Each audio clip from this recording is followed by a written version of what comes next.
Pitch RSE, bien nombreux, donc 98 inscrits. Pour l'instant, on est une soixantaine, donc j'espère que les retardataires ne vont pas tarder à arriver. Pour démarrer, on va accueillir Jérôme Curie de l'IEQT. Il est chargé de développement réseau national de l'IEQT. Donc Jérôme, à toi de te présenter et de nous dire quel sera ton sujet de pitch. Parfait. Bonjour. Je lance le chronomètre, hein, Jérôme. Eh ben, on lance le chronomètre alors. C'est bon? Allez, c'est parti. Bonjour à tous et merci au MFQ Rhône-Alpes de l'invitation. Donc, je me présente très rapidement. Jérôme Curie. Donc, je m'occupe du développement au sein du réseau national IEQT. Vous présenter rapidement l'IEQT. Qu'est-ce que c'est? C'est un réseau d'écoles qui comprend aujourd'hui 10 campus sur le territoire national avec plus de 500 étudiants sur cette 31e promotion sur des formations qui sont axées qualité, sécurité, environnement, gestion des risques et donc forcément RSE. Ce soir, ce que je voudrais vous présenter, c'est une bonne pratique qui a été mise en place notamment par nos étudiants dans le cadre des projets GEST-IEQCiens qui ont lieu notamment sur le campus de Vichy. Pour être très concret, qu'est-ce que les gestes IEQCiens? C'est un projet, je dirais, pédagogique mis en place par l'ensemble des campus pour réaliser des actions visant à sensibiliser sur certaines thématiques les étudiants. Et là, notamment, c'est une thématique sur la protection de l'environnement qui a été mis en place sur le campus de Vichy. Très concrètement, ces groupes d'étudiants ont eu à peu près 6 mois pour mettre en place la réalisation du nettoyage des berges de l'Allier sur une commune de l'agglomération de Vichy.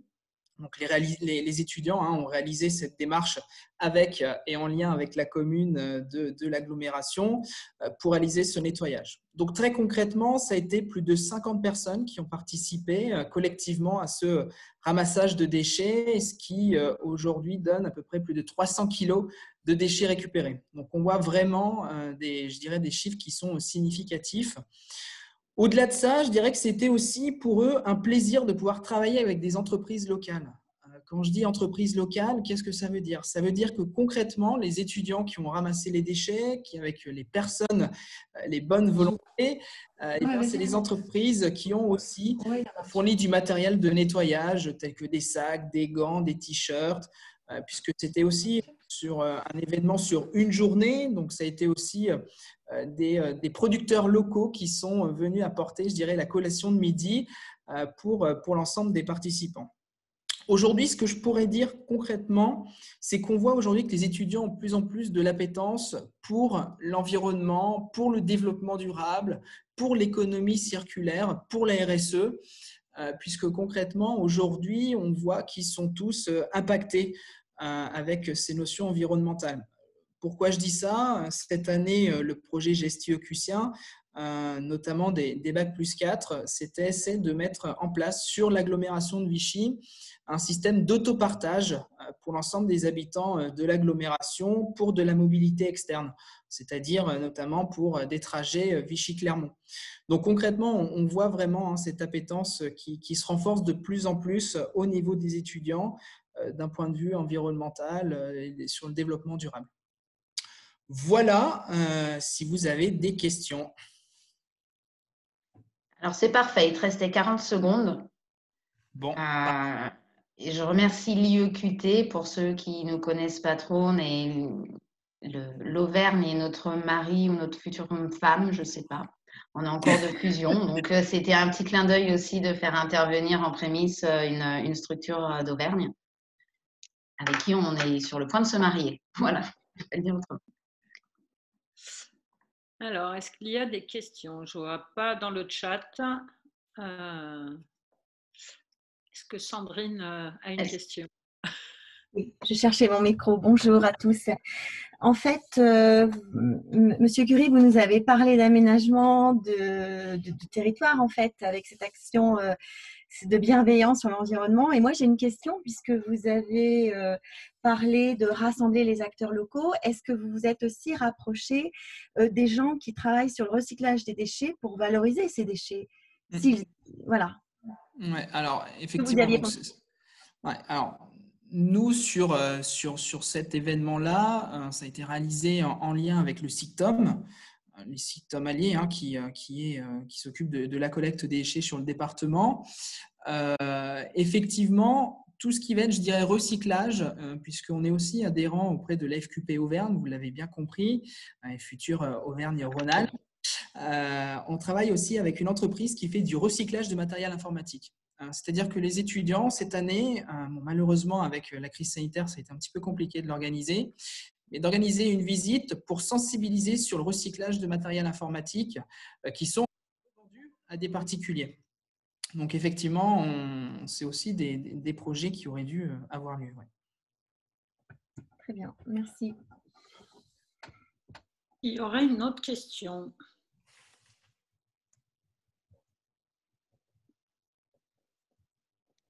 S'il y en a qui veulent parler, n'oubliez pas j'ai coupé le micro de presque tout le monde, donc de bien réactiver votre micro au cas où il y a une autre question.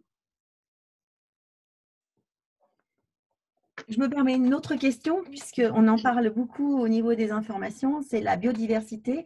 Est-ce que dans le cadre toujours de cette action, on a pu aussi intégrer une dimension faunistique et faunistique auprès des étudiants?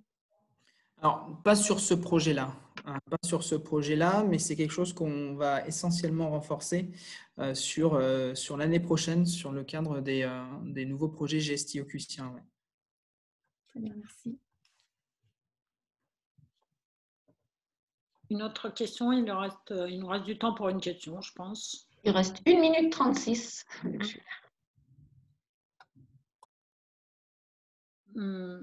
Bonjour, Leslie Gauthier. Moi, j'ai une question. Est-ce que c'est une action qui a pour vocation de se pérenniser dans le temps ou c'était juste ponctuellement Non. Donc chaque année, les groupes d'étudiants organisent effectivement ces projets-là. Après, je dirais que c'est aussi de la bonne volonté des étudiants. Alors cette fois-ci, effectivement, c'était le ramassage des déchets. D'autres fois, ça va être là le système d'autopartage. Il y aura certainement des projets notamment sur la biodiversité, sur aussi, je dirais, le covoiturage, la mise en place de covoiturage entre étudiants.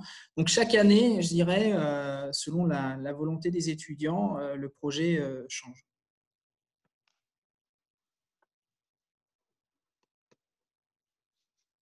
Il reste 30 secondes. Mais... Question courte alors. Et réponse courte. Et réponse courte. Je te laisse passer à la personne suivante, Christine. Ouais. Merci Jérôme. Merci à vous. Alors maintenant, nous allons accueillir Céline Favoulet de la société Dinarem, qui est responsable qualité. Donc Céline, je te laisse te présenter et nous spécifier ton pitch. Bonsoir, vous m'entendez bien? Oui. Bon, parfait. Bonsoir, donc comme vous avez dit, tout d'abord, je vous remercie pour l'invitation. Je suis Céline Favoulet, je suis responsable qualité depuis 4 ans chez Dinarem Assistance. Je suis arrivée lors d'une création de poste et de service. Tout d'abord, je vais vous présenter l'entreprise rapidement et ensuite notre démarche RSE. Nous sommes une entreprise de service. Ça fait 10 ans qu'on est sur le marché de l'après-sinistre. Qu'est-ce qu'on appelle l'après-sinistre? En fait, on offre une solution de réparation auprès des assurés qui sont victimes de sinistres, tel qu'un dégât des eaux chez eux. Et comment ça se passe? En fait, l'assuré déclare un sinistre auprès de sa compagnie qui nous transmet son dossier et nous, on missionne des artisans pour tout corps de métier partout en France pour effectuer les réparations. À ce jour, on est 124 collaborateurs répartis sur 2 sites. Un sur le secteur de la Part-Dieu, c'est notre siège social, et un autre où on a des bureaux qui sont flambant neufs, et on est sur la commune de Villefranche-sur-Saône. La démarche RSE chez Dinarem, c'est vraiment une application déjà d'une volonté de la direction depuis la création, donc notamment sur des sujets comme l'impact environnemental, le bien-être des collaborateurs et l'implication et l'autonomie des collaborateurs. Donc, nous, une démarche de la RSE, c'est vraiment, on attend de la motivation des collaborateurs, d'attirer des nouveaux talents, réduire l'impact environnemental et s'impliquer et favoriser l'économie locale. Donc, effectivement, parmi l'ensemble des démarches qu'on met en place, nous avons à cœur de privilégier le local chez Dinarem pour favoriser l'économie et s'impliquer sur le territoire. Tel que, en fait, Dinaren est présent notamment sur beaucoup de salons professionnels et pour démarquer et marquer notre présence, on distribue des objets publicitaires ce qui nous dérangeait, c'est qu'ils étaient made in China. Donc, on a vraiment voulu développer une démarche locale en favorisant la fabrication locale et nous différencier de nos concurrents. Et là, par exemple, on a demandé à un cartonnier lyonnais de fabriquer notre mascotte. Et il fabrique vraiment il fabrique le produit de A à Z et c'est vraiment des objets du sur-mesure. Donc, c'est une entreprise qui est vraiment familiale. On a aussi tout ce qui est la fabrication des étiquettes de bagages, qui fait par une entreprise adaptée lyonnaise.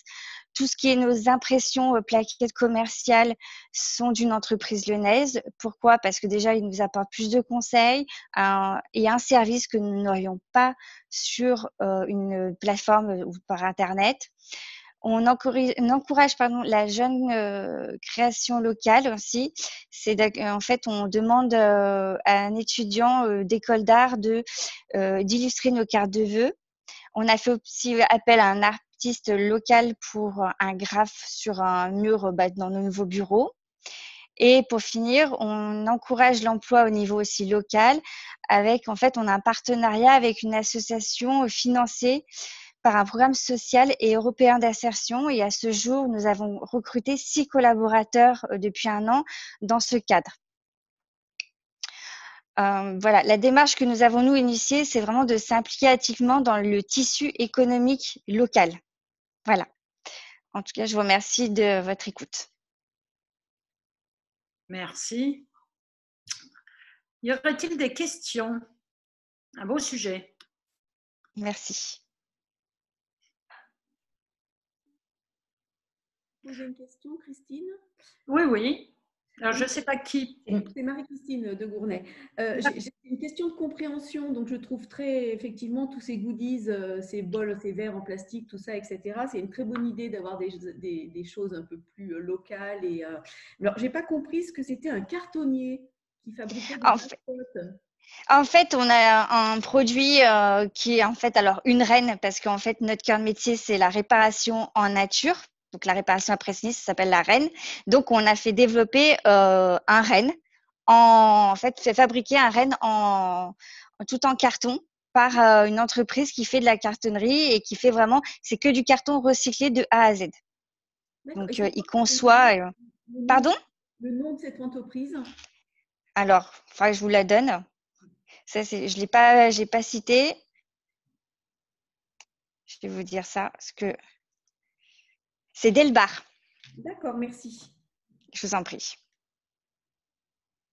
Moi, j'avais une question. Donc, Myriam Noche, directrice adjointe de Calidial, donc société de dialyse. J'avais juste une question. Donc, quand dans votre introduction, vous avez parlé donc des différentes dimensions. Là, vous nous avez fait une seule dimension qui est effectivement l'ancrage dans l'économie locale. Ce qui m'a interpellée dans ce que vous avez dit et qui m'intéresse beaucoup, vous avez parlé bien-être des collaborateurs, mais aussi implication. Alors, c'était peut-être pas le choix de votre pitch, hein, mais implication du personnel et bien-être. Je trouve ça intéressant d'avoir, parce que souvent on parle du QVT, qualité de vie au travail, oui. Mais le lien, effectivement, on dit oui, si on est bien au travail, on va être plus impliqué. Mais est-ce que vous pourriez me citer une ou deux actions Bien sûr. En fait, on organise des ateliers et des temps d'échange, déjà d'une. Et aussi, on a implanté nos bureaux vraiment pour pouvoir allier vie privée et vie professionnelle. Donc, c'est vraiment le quartier d'affaires de Lyon-Pardieu. Il y a des transports en commun, c'est facile d'accès. On a, c'est pas l'actualité, mais on a un centre commercial. Donc voilà, les gens peuvent faire leurs petites courses quand ils ont besoin entre midi et 2. Là, sur le site de Villefranche-sur-Saône, on a proximité de l'autoroute.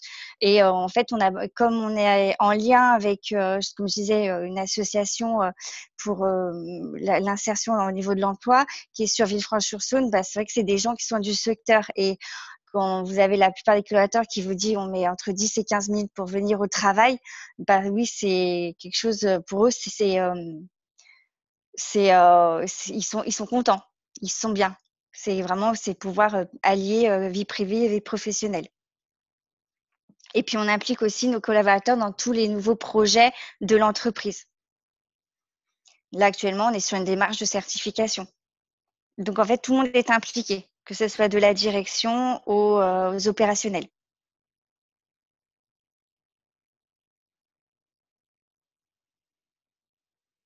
On a le temps encore pour une question? Il reste 1 minute 10. Eh ben, est-ce que quelqu'un a une autre question? Oui, du coup, si je peux me permettre. Merci Oui. pour cette présentation et ravie de savoir que vous avez recruté des jeunes. Vous verrez pourquoi après dans ma présentation. D'accord. Du coup, j'étais curieuse un petit peu de savoir justement avec quelle association vous avez travaillé pour recruter ces jeunes et surtout au niveau des profils juniors, sur quel métier est-ce qu'ils ont été recrutés? Alors, nous, c'est des profils essentiellement des gestionnaires d'assurance. En fait, c'est vraiment des personnes qui vont être… il faut qu'ils soient à l'aise, par contre, au niveau de l'outil informatique. Mais par contre, beaucoup au téléphone. Donc, c'est vraiment de l'accompagnement, rassurer les personnes qui ont subi un sinistre. Et pour vous parler de l'association, j'ai pas mis les coordonnées. Alors, je vais vous dire ça, excusez-moi. C'est Format Vente. Donc, ils n'ont pas de site internet, par contre. Et c'est vraiment, après, si vous êtes intéressé plus tard, je peux vous transmettre les coordonnées. Alors, c'est vraiment des personnes qui sont soit sorties, ça peut être des artisans qui ne peuvent plus, par exemple, faire leur métier pour cause de maladie professionnelle. Et on a des profils comme des chargés techniques, on cherche des personnes qui valident du chiffrage, des devis, et on va les intégrer dans notre société. D'accord, merci. Obligée de vous couper la parole. Je laissais juste finir la phrase. D'accord, mais il n'y a pas de souci. Merci Céline pour cette belle présentation. Nous allons maintenant accueillir Marie-Christine de Gournay du département de l'Isère, donc qui est chef de service audit. Donc Marie-Christine, à vous la parole pour nous présenter votre pitch. Bonsoir à tous. Donc en fait, moi j'ai choisi un angle de vue qui est l'innovation sociétale pour illustrer l'une des contributions du département de l'Isère à la responsabilité sociétale des entreprises et au développement durable. Donc en fait, l'innovation sociétale, on se base pour ça sur la définition du Conseil supérieur de l'économie sociale et solidaire. Donc en fait, l'innovation sociétale, ça consiste à élaborer des réponses nouvelles à des besoins sociaux nouveaux ou mal satisfaits dans les conditions actuelles du marché des politiques publiques, et ce, en impliquant la participation et la coopération des acteurs concernés. Et donc, pour nous, ce sont essentiellement nos usagers. Donc, pour le dire autrement, l'innovation sociétale, pour nous, c'est donc répondre à des besoins sociétaux en faisant différemment et apporter des solutions efficaces à des enjeux qui sont de plus en plus complexes et auxquels ni l'État, ni le marché, ni le privé, ni la collectivité peuvent répondre seuls. Donc, c'est bien l'articulation qui est innovante dans ces façons de répondre à certains besoins sociétaux.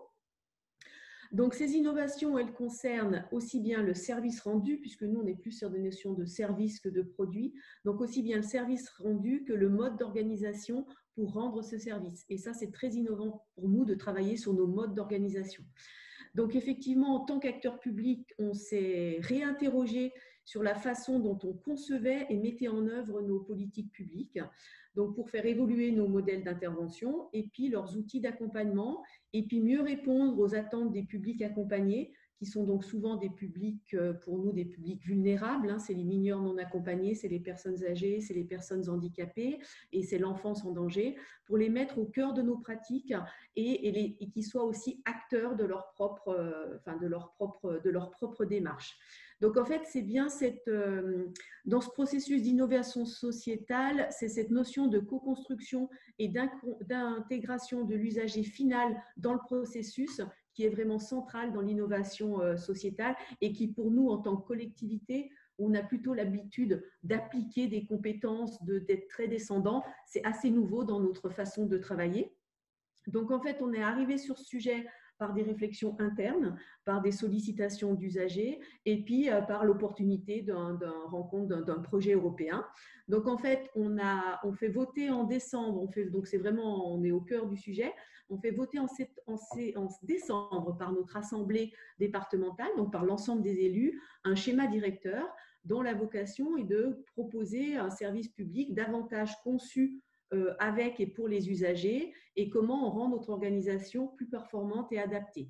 Donc, à titre d'exemple, depuis 2 ou 3 ans déjà, l'ensemble des cadres de la collectivité, enfin, qui sont volontaires, on a des formations de facilitateurs en intelligence collective, donc le FIC par Didascalis, pour apprendre à agir sur notre propre manière de faire. Et qu'on a, enfin voilà, toujours intégré cet usager, comment on fait. Donc, en fait, c'est apprendre en tant que cadre à propager des pratiques collaboratives. Donc, on est de plus en plus à être formé et certifié en intelligence collective. Et puis sinon, pour répondre à d'autres besoins de nos usagers, très concrètement, on s'est rendu compte aussi que dans beaucoup d'espaces montagneux ou ruraux, les porteurs de projets n'avaient pas accès à des espaces de travail équipés. Donc, on est en train de réfléchir comment on peut mettre à disposition nos salles de collège, puisque le département est propriétaire de collèges.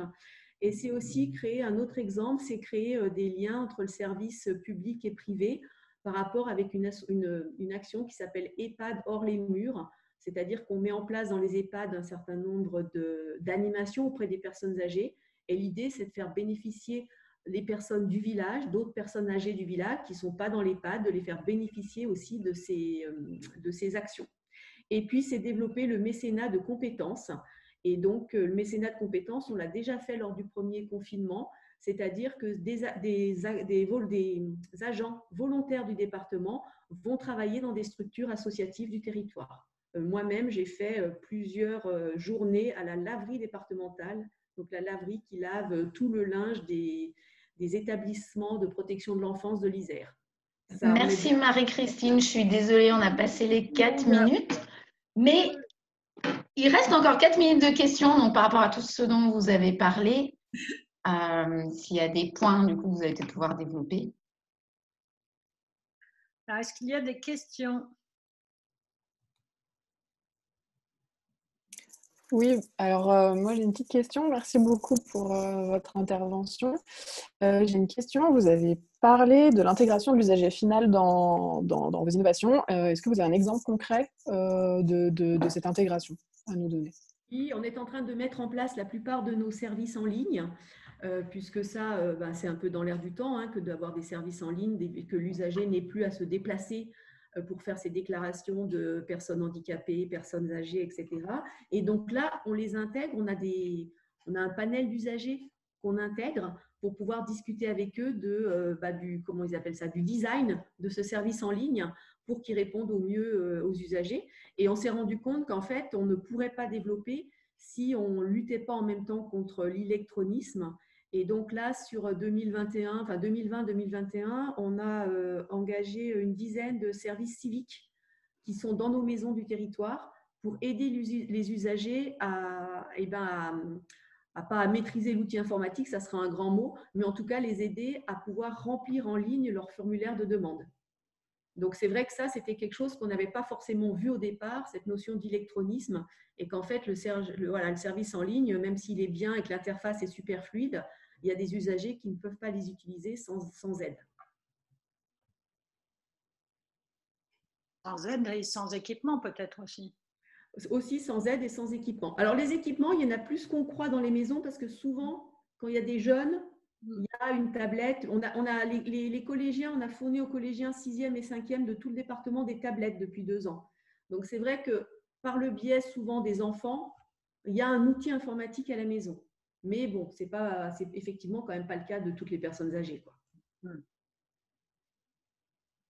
Merci. Une autre question ?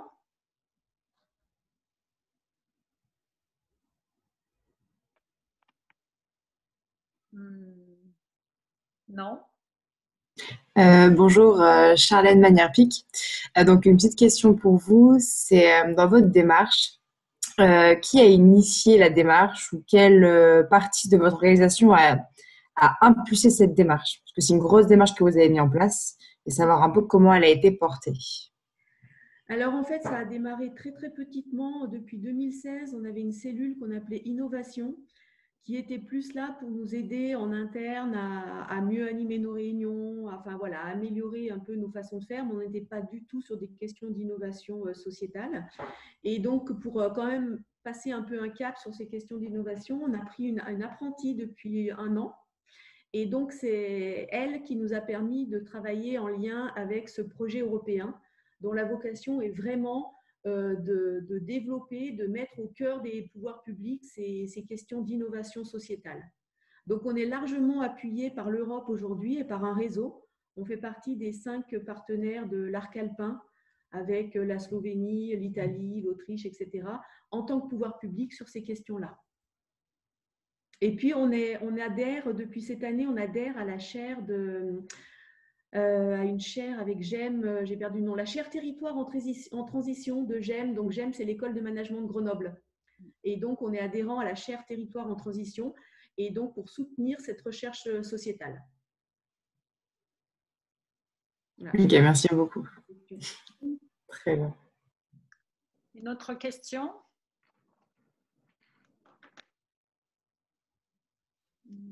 Ça tombe bien, il n'y a plus le temps. Bon, voilà. Ça allait sonner. Voilà, j'en profite, il restait 5 secondes, donc il n'y a pas d'autres questions. Pour cette présentation, donc nous allons passer maintenant la parole à Sarah Brunonde, responsable RSE Société Niguet, qui va nous présenter, enfin qui va pitcher sa RSE. Bonjour tout le monde, donc je suis Sarah, assistante qualité dans l'entreprise Niguet à Feurs, dans la Loire. Pour ceux qui ne connaissent pas, donc c'est une entreprise qui fabrique du caramel. Moi, ce que je voulais donc vous parler ce soir, c'est la mise en place d'un projet d'entreprise qu'on a nommé Niguet 2025. Ce projet d'entreprise est un travail de modèle d'excellence sur le modèle d'excellence européen et il intègre l'ensemble de nos parties prenantes. La société fait partie de nos parties prenantes et nous avons décidé de travailler sur ce sujet-là avec l'implication de tous les salariés, pas uniquement les responsables de service, mais vraiment toute personne dans l'entreprise peut travailler sur ce projet d'entreprise. Moi, je suis donc responsable d'un des sujets donc dans la partie société qui est communication des actions Niguet, avec pour objectif en 2025 de créer un baromètre RSE pour pouvoir communiquer sur nos actions RSE qu'on a dans l'entreprise. Donc ça se fait par étapes. Dans un premier temps, en fait, on va donc créer un document de communication pour pouvoir formaliser l'ensemble des actions RSE que nous avons. Et nous allons donc l'étoffer jusqu'en 2025 et bien après, jusqu'à la création du baromètre RSE. Donc, nous sommes en train de formaliser l'ensemble des actions RSE.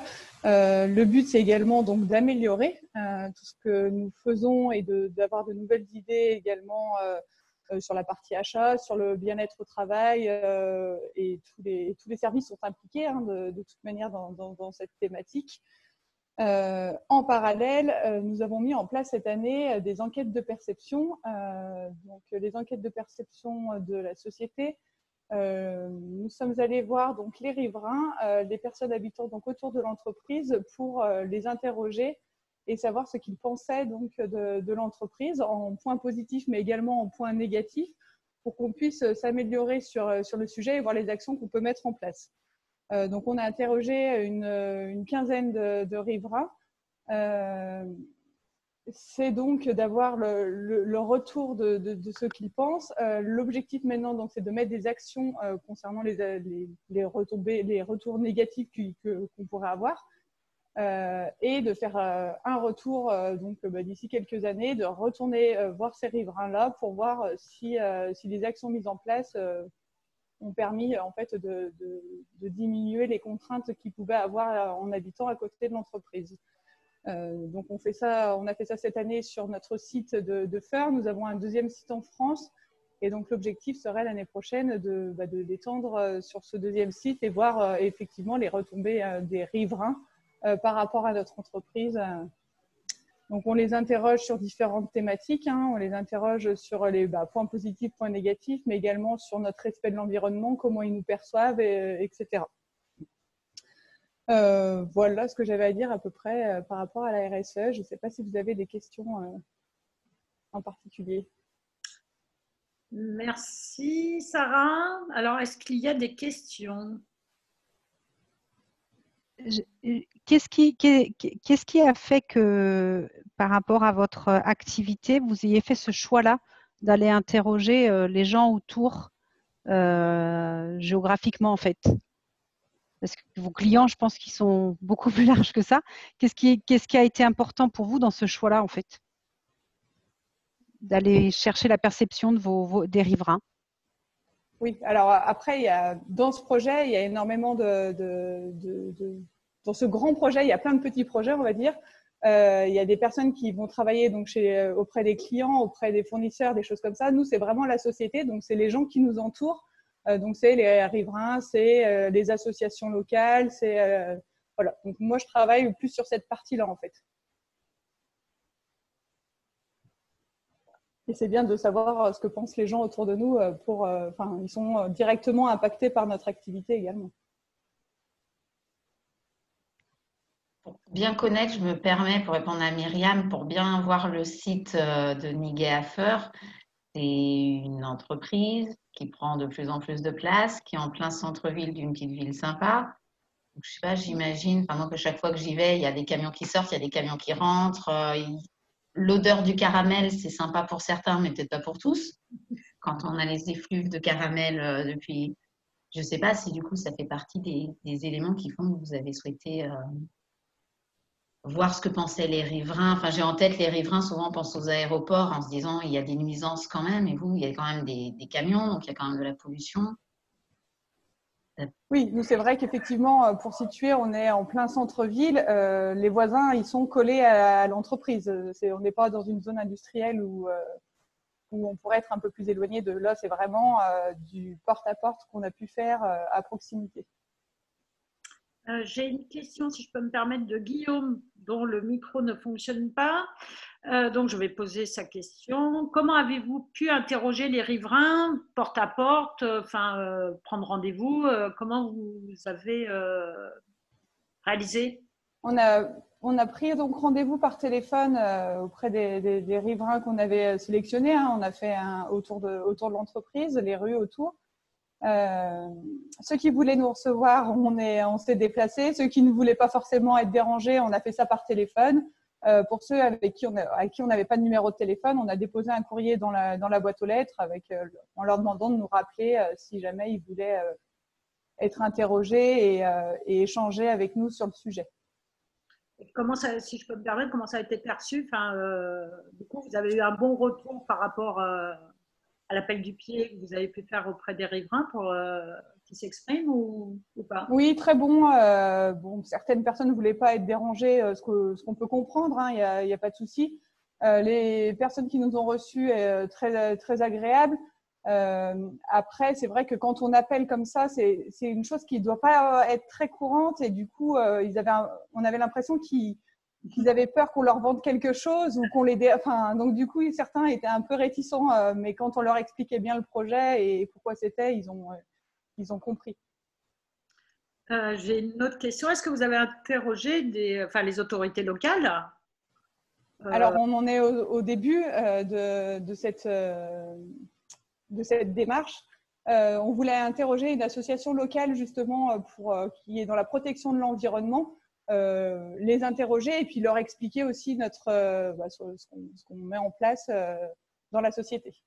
Mais c'est des actions futures dans l'année prochaine. Après, c'est vrai qu'avec la situation actuelle, c'est plus compliqué de recevoir des gens en entreprise ou de communiquer. Donc, on essayait d'attendre en fait de façon un peu plus disponible, on va dire. Alors, c'est plus élus locaux, leur expliquer votre démarche. Christine, tu dépasses le temps. Pardon.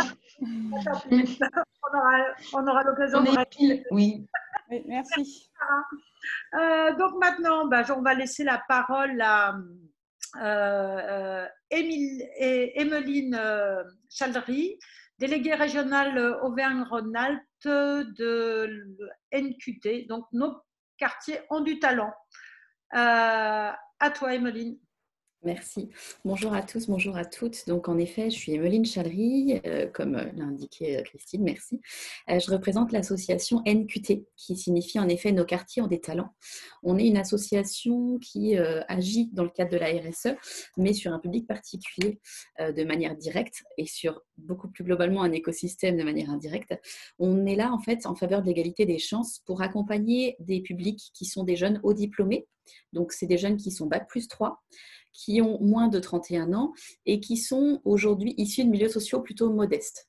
Historiquement, on n'accompagnait que des jeunes des quartiers qui avaient pu faire l'effort de faire de hautes études, mais qui se trouvaient quand même confrontés à des freins dans leur employabilité, dans leur insertion professionnelle.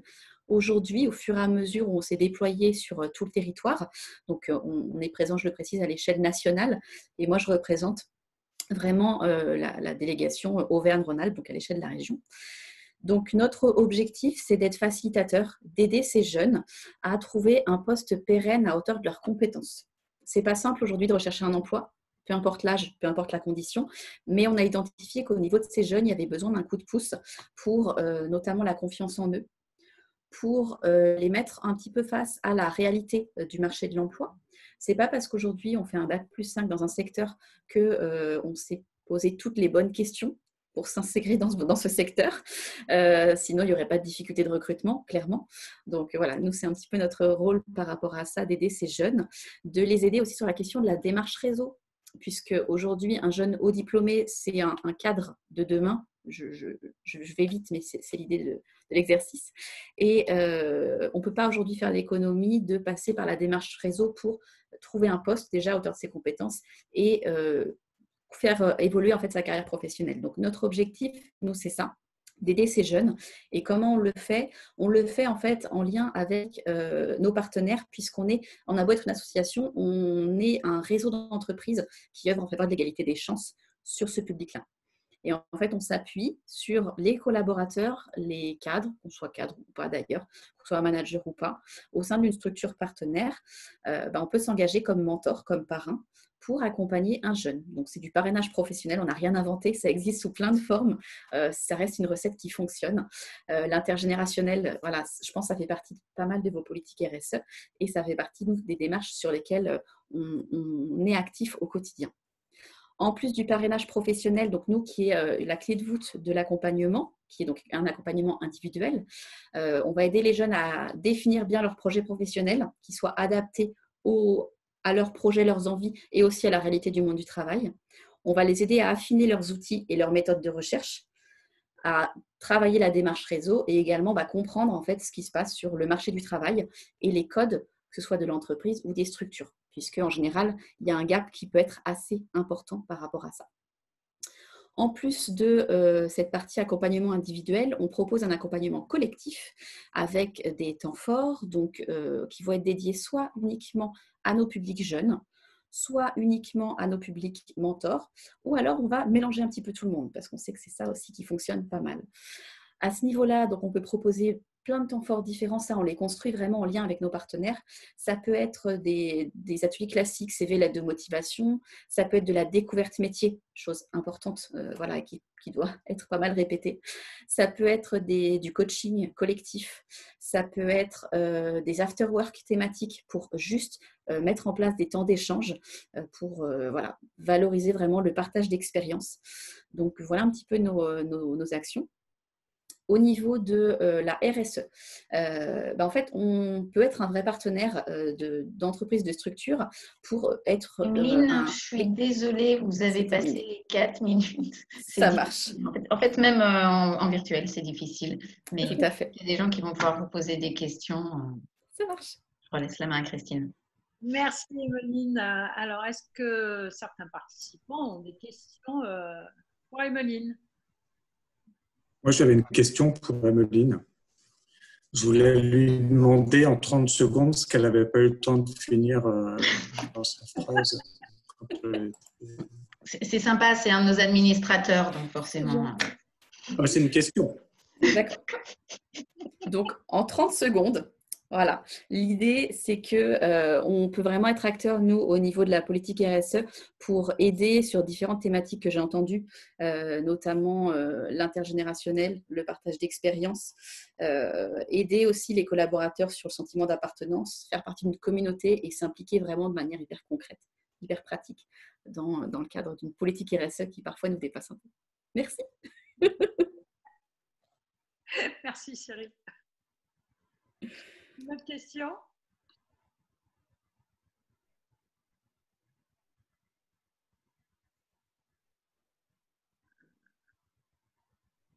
Oui. Allez, on se lance. Non? Alors, je peux me permettre peut-être, parce que je connais évidemment un peu NQT, je sais que le contexte actuel, Emeline, il n'est pas simple. Vous faites notamment du suivi pour des jeunes diplômés qui sont en recherche d'emploi, et je le sais d'autant plus que ça dépasse complètement ma fonction, mais je suis moi-même de temps en temps marraine de jeunes diplômés. Est-ce que vous voulez en dire un mot? Parce que nous, au sein du MFQ, les gens qui sont connectés aujourd'hui peuvent être peut-être des gens qui, à un moment donné, peuvent prendre 5 minutes pour accompagner un jeune. Alors, comme il n'y a pas d'autres questions, je me permets que vous puissiez en parler, si vous le souhaitez. Merci. Du coup, très rapidement, en effet, on a des besoins actuellement, enfin pas nous, tout simplement les jeunes de la région Auvergne-Rhône-Alpes. Il y en a 330 qu'on accompagne à l'échelle de toute la région, un petit peu partout sur le territoire. Et parmi eux, il y en a 180 qui sont en attente d'un parrain ou d'une marraine. Ça prend, Audrey, vous me dites si je me trompe, ça prend 1 à 2 heures par mois. Ça dure en moyenne 6 mois et vous allez définir ensemble les règles du jeu, les modalités, la fréquence du suivi. Ça va être vraiment une oreille attentive, du partage d'expérience, du conseil pour aider le jeune en fait à optimiser sa démarche de recherche d'emploi. Donc, si vous êtes intéressé par rapport à cette démarche, n'hésitez pas. Et si, au-delà de ça, voilà, c'est trop chronophage, sachez qu'on a aussi des temps forts qui permettent, notamment le speed coaching, qui permettent de s'impliquer en one-shot, qui peut être plus facile des fois dans un emploi du temps et dans un avenir un peu plus incertain. Merci Emeline. J'espère que vous aurez plein de nouveaux parrains et marraines pour cette association. On va passer à notre 6e pitch. Donc, je vais laisser la parole à Fabienne Cyberborn, directrice régionale adjointe en charge de la performance sociale de Pôle emploi. Oui, bonjour à tous. Donc, merci de m'accueillir et je vais vous parler d'un sujet que nous avons choisi avec mon équipe. J'en ai 2 qui sont connectés, Anne Badouin, responsable RSE, et puis Sonia Bourriot. Je ne veux pas oublier non plus Éléonore Blanc qui s'occupe de la mobilité sur la partie RSE. Voilà, ce qui nous tenait à cœur, c'était de vous dire que le Pôle emploi dans lequel je travaille, qui est celui de l'Auvergne-Rhône-Alpes, puisque le Pôle emploi, vous le connaissez tous, c'est un établissement national. C'est un établissement qui, depuis de longues années, est très fortement ancré dans une responsabilité à tous les niveaux, et notamment sociale et environnementale. Alors, nous avons très rapidement un plan stratégique 2020-2022 qui donc en fait inscrit cette responsabilité au travers de 4 volets. Un volet autour de la planète, notre responsabilité vis-à-vis de la planète, notre responsabilité pour le 2e vis-à-vis de nos financeurs, et pour le 3e volet vis-à-vis de nos salariés. Et c'est sur le 4e en fait que nous avons choisi un thème qu'on souhaitait partager avec vous, qui est notre responsabilité envers la société. Parce qu'en fait, c'est à travers ce prisme que l'on peut, je trouve, encore mieux développer ce que nous savons faire, c'est-à-dire avoir des idées. Nos conseillers, ils ont des idées. Et à travers ce prisme, on se sent forcément extrêmement utile aussi de travailler sur des secteurs qui ne sont pas forcément ceux auxquels on pense immédiatement. Alors, de quoi il s'agit? Il s'agit tout simplement de se dire que en France, au-delà des demandeurs d'emploi que nous connaissons tous, il y a quand même entre 5 et 7 millions à peu près de personnes qui sont sourdes et malentendantes. Et vous imaginez bien évidemment la difficulté pour ces personnes, de trouver une réponse à leur demande d'insertion professionnelle, d'inclusion dans notre société. Donc, comme notre ADN, c'est aussi la lutte contre les discriminations et la promotion de l'égalité des chances, ça c'est vraiment quelque chose qui est fortement ancré chez nos conseillers et pour nous tous. Donc, ça résonnait énormément ce que disait donc la personne précédente pour NQT, pardon. Donc, de quoi parlons-nous? En fait, en 2015, un de nos conseillers a déposé sur une plateforme donc Innovation que nous avons une idée. Alors, ça, c'était il y a un moment, on a mis un petit peu de temps pour la développer. Mais en fait, il s'agissait de faciliter l'accès donc à tous nos services, parce que ça, c'est aussi très, très important, quelle que soit la personne et son handicap, tous nos services sont accessibles. Mais il s'agissait en fait de développer un principe qui s'appelle ADEDA, qui est une aide aux demandeurs d'emploi, donc déficients auditifs, et de leur permettre en fait d'accéder à nos services comme n'importe quelle autre personne. Et tout simplement, en fait, pour les demandeurs d'emploi sourds, il s'agit d'un service distant d'interprétation en langue des signes française et de transcription instantanée de la parole. Alors, comment ça se passe? La personne arrive dans notre agence, elle a le cryptogramme qui lui précise que ce service est disponible, elle prend une tablette, elle se connecte à une plateforme à distance, Axéo, et l'entretien à l'accueil peut se dérouler de manière tout à fait simple, que ce soit le premier contact ou que ce soit au cours d'un entretien d'approfondissement pour son projet professionnel. Il n'y a plus de barrière, il n'y a plus je dirais, de questions à se poser. La personne peut échanger comme n'importe quelle autre personne qui viendrait dans nos agences. Et ça, c'est accessible partout sur le territoire français. Mais c'est vraiment un sujet que nous suivons particulièrement ici, puisque cette année, nous avons mis l'accent sur notre responsabilité sociétale autour du handicap, quel qu'il soit, et notamment les 10. Mais j'en parlerai une autre fois. Ça, c'était pour les demandeurs d'emploi donc sourds. Pour les malentendants, nous avons aussi développé une boucle à induction magnétique, la BIM, qui est portative, et elle permet aux personnes qui sont malentendantes malentendantes et appareillées, d'entendre directement les sons en excluant toutes, je dirais, les ambiances sonores qui souvent sont extrêmement difficiles pour saisir le sens du langage, et qui leur permettent aussi de ne plus passer par les haut-parleurs qui lèvent donc toutes les sonorités qui sont contraignantes pour ces personnes. Donc avec mon équipe, voilà, c'était vraiment là-dessus qu'on voulait témoigner, de l'accessibilité de tous nos services à tous, y compris des personnes qui sont porteuses de handicap. Et ça n'a l'air de rien, mais développer une idée par un conseiller sur une plateforme. Alors sur notre plateforme, on a à peu près 200 idées qui sont déposées tous les ans. Celle-ci, elle a retenu l'attention des développeurs. Nous avons développé le produit, enfin en tout cas l'aide dont je vous parle, et voilà, presque 2 ans et demi après, tout le monde peut en profiter sur le territoire national. Alors je regardais à peu près sur 2020, ça a permis à plus de 120 personnes d'avoir accès à nos services de manière, je dirais, habituelle et en équité, tout simplement. On est pile dans le timing. J'ai juste laissé les 3 dernières secondes pour que vous puissiez finir votre phrase, mais parfait. Merci. Merci. Alors, est-ce qu'il y a des questions?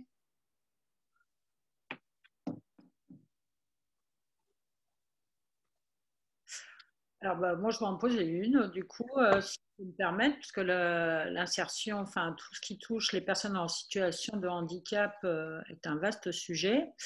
À ce jour, enfin, ce service est disponible depuis récemment, je pense, d'après ce que j'ai pu comprendre. Et avez-vous une idée de combien de personnes l'ont déjà utilisé?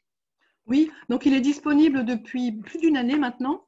Il est disponible en fait alors selon les horaires aussi d'accueil, de 9h30 à 12h30, de 13h30 à 17h30. Il y a plus de 120 personnes qui l'ont utilisé en 2020 et ça fait un petit millier de personnes au niveau français. Donc 120 personnes sur Auvergne-Rhône-Alpes. Oui, d'accord. Ok. Et vous êtes fait accompagner pour pour développer, comment ça s'appelle, cet outil? Oui, alors c'est notre service, c'est notre direction, les services informatiques qui l'a développé. Alors pourquoi ça a pris autant de temps? Parce qu'effectivement, d'abord, on développe dans notre établissement, ce qui est normal, tout ce qui est nécessaire, je dirais, pour le grand groupe finalement des demandeurs d'emploi et tout ce qui peut faciliter leur accès. Et ça nous a demandé quand même presque 2 ans de développement. Mais aujourd'hui, c'est opérationnel et on a eu, donc, dans le détail, en langue française des signes, on a eu exactement 118 personnes qui ont pu bénéficier de cet accès donc sur Auvergne-Rhône-Alpes. Et sur la transcription instantanée, nous en avons eu une petite quinzaine. Voilà. Donc, voilà, donc avec notre équipe, avec mon équipe plutôt, Voilà, ça nous tenait vraiment à cœur de vous en parler parce que ça fait vraiment partie voilà, des choses qui nous touchent, de pouvoir contribuer aussi de cette manière-là voilà, à l'accès à tous nos services pour tout le monde, pour tous, quelle que soit la difficulté. Audrey, il y a une question. Bonjour, Émilie Parnière, AFNOR. J'avais une question. C'était plutôt par rapport à la remontée des idées. Donc, 200 idées qui remonteraient au Pôle emploi Auvergne-Rhône-Alpes par an. Comment elles sont dépouillées, sélectionnées, ces idées, pour arriver à ce type de projet opérationnel? Alors, elles sont déposées sur une plateforme nationale. Il y a un examen de toutes les idées qui sont déposées par les régions donc, au niveau national du service innovation. Et nous avons un challenge tous les ans qui prime en fait les 5 premières idées voilà, qui ont du sens, enfin parmi toutes les autres, hein, évidemment elles ont toutes du sens. Enfin celles voilà, qui sont importantes en tout cas par rapport à tout ce groupe d'idées qui arrivent. L'année dernière, sur Auvergne-Rhône-Alpes, on en a eu 2 de primés qui tournent toujours autour de l'accessibilité vis-à-vis des demandeurs d'emploi, notamment pour ceux qui avaient des difficultés hein, au niveau du français, de la lecture et de l'écriture, avec un système de pictogrammes par exemple. Donc c'est une idée, par exemple, qui a été retenue au niveau national. Voilà.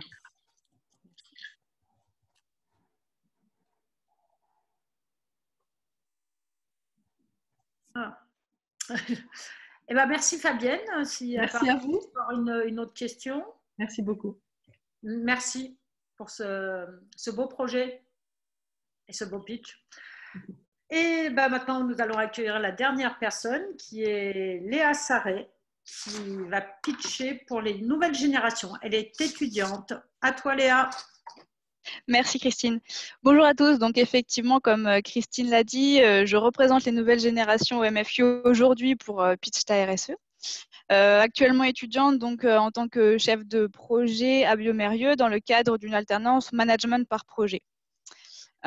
Tout d'abord, moi, ce que je voulais vous dire, c'est merci, parce que vraiment, je trouve qu'on a des témoignages très touchants, très engageants, et honnêtement, les nouvelles générations, c'est ce qu'on cherche aussi. On cherche ce genre d'entreprise. Il faut savoir que vous faites partie des 30% des entreprises qui sont engagées pour la RSE. Donc, ça reste encore un chiffre qui est petit. Malgré tout, nous, en tant que nouvelle génération, on vient à chercher des entreprises comme les vôtres. Si je dis tout ça, c'est pas pour rien. C'est aussi parce que je suis là pour vous exposer le point de vue un petit peu des nouvelles générations sur ce sujet RSE. Du coup, je suis allée chercher un petit peu des chiffres qui lieraient les nouvelles générations et la RSE. Il faut savoir qu'il y a 76% des millennials qui sont beaucoup plus intéressés par l'engagement que l'entreprise a plutôt que par le salaire. Donc, c'est vraiment un chiffre qui m'a un petit peu interpellée. Donc, je suis allée faire ma petite enquête autour de moi. Donc, voilà, sur une vingtaine de personnes de 20 à 30 ans. Donc, on est dans les générations YZ. Et puis, de secteurs d'activité différents et d'entreprises différentes, de tailles d'entreprises différentes. J'ai fait deux grands constats. C'est que finalement, chacun répondait par rapport à sa vision du monde, à sa personnalité, à ses valeurs. Donc voilà. Et deuxième constat, c'est que toutes les personnes qui m'ont répondu étaient on ne peut plus engagées. Ça faisait partie de leur trip. Ils m'ont parlé de choses qu'ils voulaient mettre en place en entreprise, d'actions concrètes par rapport à leur personnalité et avec vraiment leur cœur. J'ai fait le même exercice pour moi. Là, voilà, aujourd'hui, je suis chez Biomérieux et c'est vrai que ils travaillent avec un institut, l'Institut Mérieux, qui a une visée un peu plus associative. Et finalement, je me suis dit que moi, j'aurais aimé qu'on me propose aussi de travailler, même bénévolement, pour cette association. Au moins qu'on me propose, qu'on engage l'échange. Et puis, du coup, ça fait que 15 jours que je suis dans l'entreprise, mais je pense que je vais aller demander. Donc, si je devais faire de la RSE, finalement, je ferais déjà un plan d'action, effectivement, qui reprenne les 7 piliers de la RSE pour que ça puisse coller avec la vision du monde de chacun, parce qu'on a tous notre propre vision du monde, et il y en a beaucoup. Donc, vraiment faire un plan d'action global qui couvre tous ces piliers et donc toutes les visions du monde. Et du coup, je chercherai à impliquer tous mes collaborateurs dans ce plan d'action. Impliquer, bon, vous en avez tous un peu parlé, et donc, finalement, je pense que la question pour la RSE, maintenant, pour pouvoir augmenter cette qualité de RSE, ça serait de comment impliquer en tout cas nos salariés, les nouvelles générations. Et j'ai peut-être la réponse en disant tout simplement qu'il faut aussi échanger et aller chercher. Maintenant, c'est comment le faire. Et puis, du coup, c'est peut-être aussi tout simplement comme vous l'avez fait ce soir, parler, communiquer et aller exposer vos idées. Continuez comme ça, en tout cas, ça fait plaisir. Les nouvelles générations seront heureuses de venir travailler avec vous. Merci beaucoup. Merci Léa pour ce dynamisme. Est-ce que quelqu'un aurait une question pour Léa?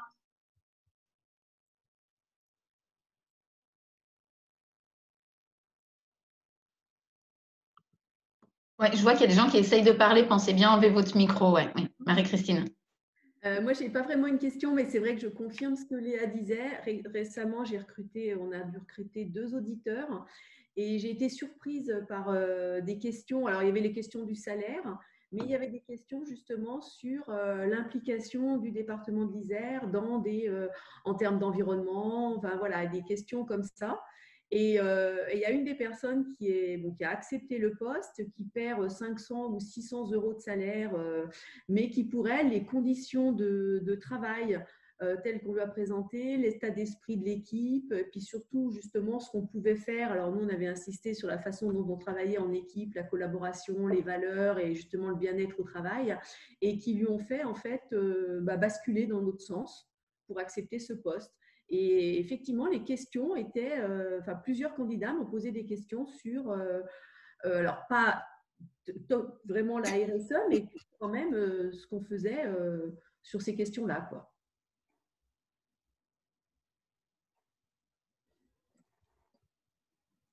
Merci Marie-Christine pour avoir appuyé mon propos. Et puis, c'est vrai que je me retrouve aussi beaucoup là-dedans. Une autre question ou commentaire?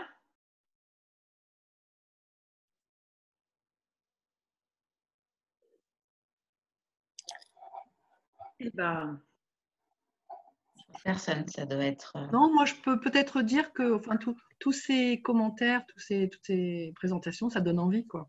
C'est-à-dire que ça donne envie de suivre, ça donne envie voilà, d'avoir des idées, de donner du temps. Enfin, moi, je trouve ça formidable. Donc, merci à tous. Merci Fabienne. En tout cas, merci à tous et à tous pour votre pitch, ces bonnes pratiques. Ça fait vraiment…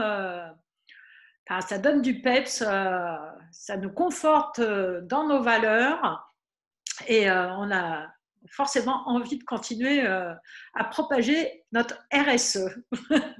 Merci. Donc, je vais donner la main à Audrey.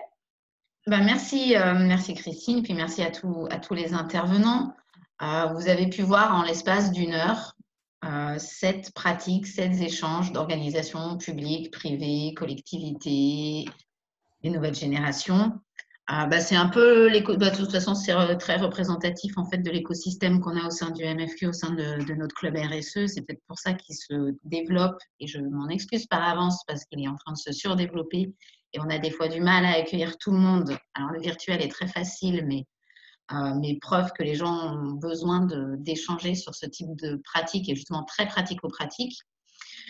Et je vous remercie tous. Je rappelle que le 4 décembre, pour les membres des clubs RSE, de 11h à 12h30, on a notre session de brainstorming pour définir les sujets, les témoignages, ce sur quoi on va travailler en 2021. Et puis, simplement, comme Léa, on a laissé clôturer les nouvelles générations, c'est un exercice qu'on a décidé de mettre en place au sein du MFQ depuis 1 an. On travaille avec des écoles, des universités, des étudiants. Et on a décidé en fait d'intégrer les nouvelles générations de manière plus importante. C'est pour ça que les nouvelles générations, ce soir c'était Léa, un autre soir ce sera quelqu'un d'autre. On intègre à chaque fois sur l'ensemble de nos événements liés avec la RSE et dans nos comités de pilotage et dans l'ensemble de nos actions des étudiants, quelle que soit l'école, sur notre territoire. Voilà, et je voulais en remercier certains parce que je sais qu'il y en a certains qui sont connectés. Il y a des représentants d'écoles aussi. Et notre volonté, en effet, c'est de faire matcher ce qui se passe dans les entreprises, ce qui se passe dans les écoles, voilà, en espérant que ça vous plaise et que ça vous aide. Et je rejoins Christine, c'est sympa pour un lundi soir de repartir avec des choses positives comme ça. Voilà. On espère que vous passerez une bonne soirée au moins et un bon début de semaine à tous. Et on vous enverra le lien pour le replay pour ceux qui voudraient revoir certaines choses et s'il y a besoin d'avoir des échanges de coordonnées, ça on le fait plutôt de manière très au coup par coup. Voilà. Donc n'hésitez pas à nous solliciter. Merci à tous.